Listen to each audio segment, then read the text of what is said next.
So just the other day, I was talking to somebody about being in a bar and about why we love being in pubs and bars and dance clubs. And we came to the conclusion that one of the beautiful things about alcohol is that it kind of removes it, not kind of actually, if you get the right formula of alcohol and other things or the right amount of alcohol, and it gets you loose enough. It enables people to kind of like move more freely, dance more freely, speak more freely, even sometimes feel more freely, right? So you'll see people get very happy and loud or angry and loud or whatever, right? And this is one of the most beautiful things about, ethyl alcohol and what it does to your brain. It's very much of a release. And I'm all in favor of that because I think that like in a stressful world, whatever you can do moderately, appropriately, adequately to find ways to de-stress. Like for me, it's exercise. For me, it's hanging out with friends. For me, it's, banter type conversation. But going back to the pub thing, that's what we like is like this is a sort of a light banter to all of it that seems kind of like free. And and we both agreed that this is a good thing. Now, what I'm about to talk about when I say being removed is when things go into excess, right? So you're worried, you're stressed, you think too much, and you start drinking a little bit, and then you start drinking a little bit more because you're like, wow, a little bit worked, maybe more would be better.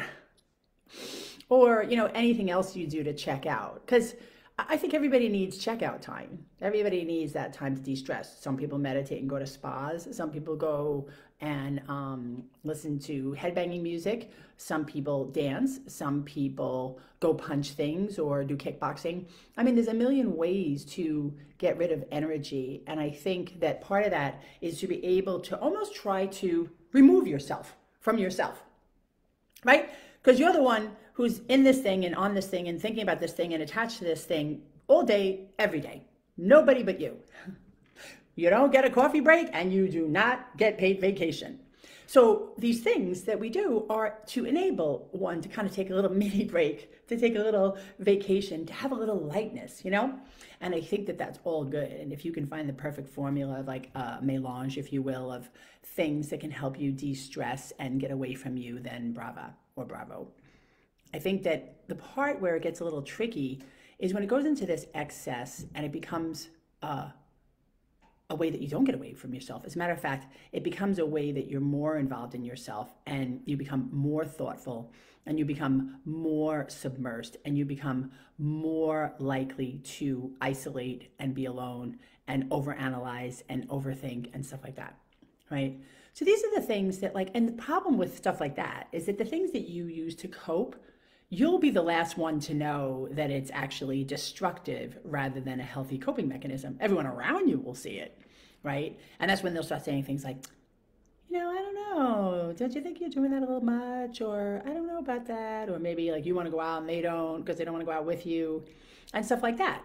But the point is that to ask the question of how removed are you from you? Because I think the thing that I'm constantly reminding myself of is like I took a bike ride today. I'm really immersed in the fact that now my little shoulder is tweaked, right? Because how often do I sit up like this and pedal, right? So of course I'm a little tweaked, right? Then some guy cut me off and, I yelled a little bit and was like, rah, right? And that kind of felt good, but then I felt guilty and, et cetera, et cetera, et cetera, et cetera, et cetera. All the beauty of having my heart pump and feeling really good about that. And then the other little pieces where I'm like, oh, this is kind of annoying. Or, oh my God, another hill, right? But all throughout it, I get home and I'm like, oh, all right, well, that, I was in that experience. I was living. I was doing what I had to be doing. I went where I had to go. And, and incorporated a bike ride into it so I can kind of clear my head. It's raining a little bit. It's a little bit cool, but not too cold. And that's what I did to just remove some stress, right? Now I'm back. I'm back in my body. I'm back to work. I'm doing my thing. My body's a little tight and I can address that as it is, as necessary as the day goes on, right? So anyway, the whole point of talking about being removed is to ask yourself if you're actually trying to remove yourself from yourself a little bit too much.